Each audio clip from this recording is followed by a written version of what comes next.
The battle of the OLED TVs is heating up in 2023, with the LG C3 and Samsung S95C going head-to-head. These two TVs are both packing some serious hardware, so it's going to be a close battle. So, are you looking for the brightest and most vibrant picture quality? Or are you more interested in a TV that's more affordable and has a wider range of features? Which TV should you buy when both models are making such big promises? In this video, we're going to break down the two in close detail so you can figure out which one might be the better buy for you. But before we deep dive into this video, just a brief heads up. I added links with the most updated prices and more information in the description box below. Perhaps the most consequential distinction between the LG C3 and the Samsung S95C concerns their respective lineups. Being a brand new TV, the C3 is not currently discounted. It's also available in more sizes than its competitor. The C3 is available in 6 sizes ranging from 42 to 83 inches. The 55-inch model will set you back $1,796.99, while the smallest size in the series costs $1,449. The S95C, on the other hand, is only available in 3 sizes. The good news is that they have 2 of the most popular TV sizes. That said, those shopping for a TV bigger than 77 inches or smaller than 55 inches won't find what they're looking for in the S95C. Overall, this category goes to LG C3 since it has more size options and it's more affordable. Moving on, one of the many features that set OLED TVs apart from the crowd are their ultra-thin panels. The C3 and S95C are remarkably thin, since their display technology has no need for a bulky backlight. At its narrowest point, the Samsung S95C is thinner than the LG C3 by a hair, and both TVs house their inputs and internals in a compact chassis around their midsection. The C3 is built with a lightweight composite fiber material, making setup and repositioning relatively easy. The S95C, on the other hand, is lightweight too, just not as lightweight as the C3 when both are outfitted with their stands. That said, both TVs rely on a pedestal-style stand. The S95C offers about 3 inches of soundbar clearance, while the C3 offers roughly 2 inches. I prefer the downward-facing angle of the C3's stand, but the S95C stand is a bit more accommodating. Overall, the S95C is a seriously good-looking TV, not least because there isn't much of it to actually look at. The frame around the screen is barely there thin, while the sides and rear add barely a couple of centimeters to the screen's depth. The rear is more or less uniform in its minimal depth, making the S95C a particularly great wall-hanging option. That said, the S95C is also a little more accommodating for soundbar owners.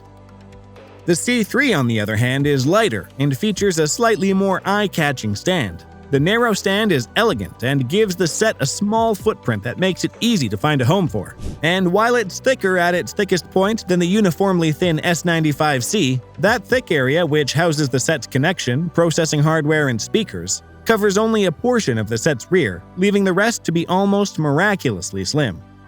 That said, the picture frame-like design of the S95C will still be preferable to some, particularly wall mounters. But to these eyes, the C3 is also a stylish and striking TV.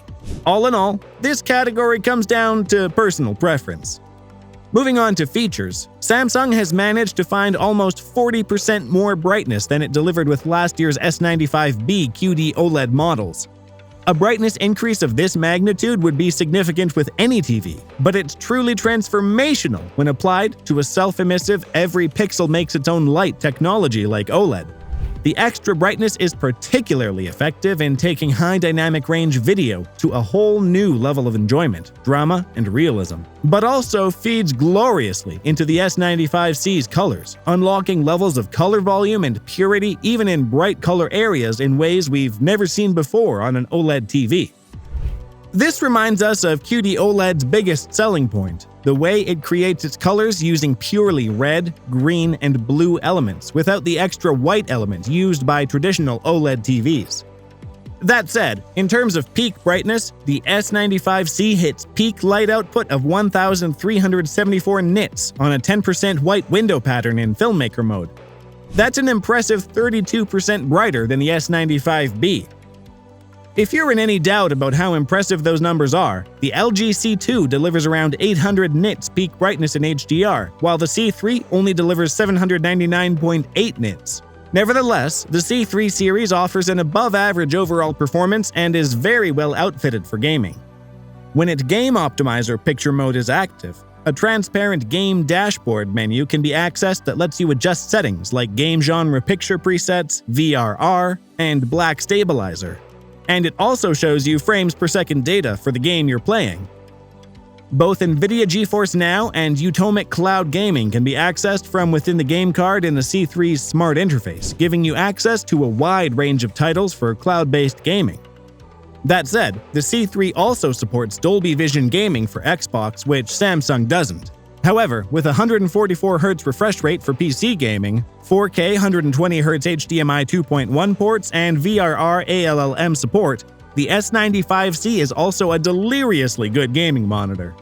On the picture quality front, its newfound brightness, color range, sharpness, and detailing all prove perfect partners for the crisp, dynamic 4K HDR graphics we're increasingly seeing on modern games, making your favorite gaming worlds even more intense and inviting places. Truly spectacular stuff. What's more, Samsung has also increased the number of gaming-specific features it provides this year. For instance, you can choose to sacrifice a little response speed from the incredibly fast 9.2 milliseconds default game mode setting in return for slightly improved visuals, with games such as RPGs that might not depend on response times as much as your average shooter does. You can call up a virtual aim point too, and magnify and share any minimap a game might provide. You can choose to raise the brightness of dark parts of the picture exclusively to make it easier to find hiding enemies.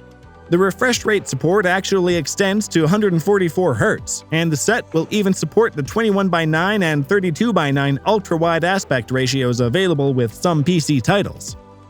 Moving on to audio, the Samsung S95C definitely has the edge over the LG C3. For comparison, Samsung's OLED comes with a 4.2.2 channel speaker while the C3 is limited to a 3.1.2 setup. That said, both the Samsung S95C and the LG C3 support a technology which combines and enhances sound through playing sound from your soundbar and TV speakers at the same time. Samsung calls this Q Symphony, while LG calls this Wow Synergy. Overall, both the LG C3's and S95C's value ultimately depends on what you expect from a TV, and how much you're willing to pay for a model that meets those expectations. Performance-wise, the C3 roughly matches what we saw from last year's C2. Image processing has improved, and there's a resulting slight increase in peak light output and perceived contrast. The WebOS interface has also received meaningful design tweaks to make it more streamlined, and there are useful additions such as the themed quick cards for accessing games, smart home control, and more. I personally think that anyone looking for a TV with fantastic picture quality and a full range of features will find the C3 to be a good value. And if the price trajectory of last year's C2 is any indication, it'll cost even less as we approach the holiday season. But anyone looking to save money will find the C2 to be an equally good option, though one with a less refined user interface and a somewhat less refined picture. The S95C's price, on the other hand, puts it in the same price bracket as other key rivals, such as the LG G3 OLED and Samsung's own QN95C Mini LED model.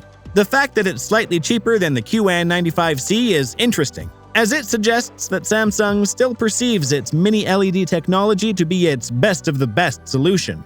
We have a feeling, though, that for many home cinema fans at least, especially those able to darken their rooms well for movie nights, will be pretty pleased that Samsung has priced the S95C below its top Mini LED model. Personally speaking, I'd go for the Samsung S95C. The gaming experience and overall performance just can't get any better.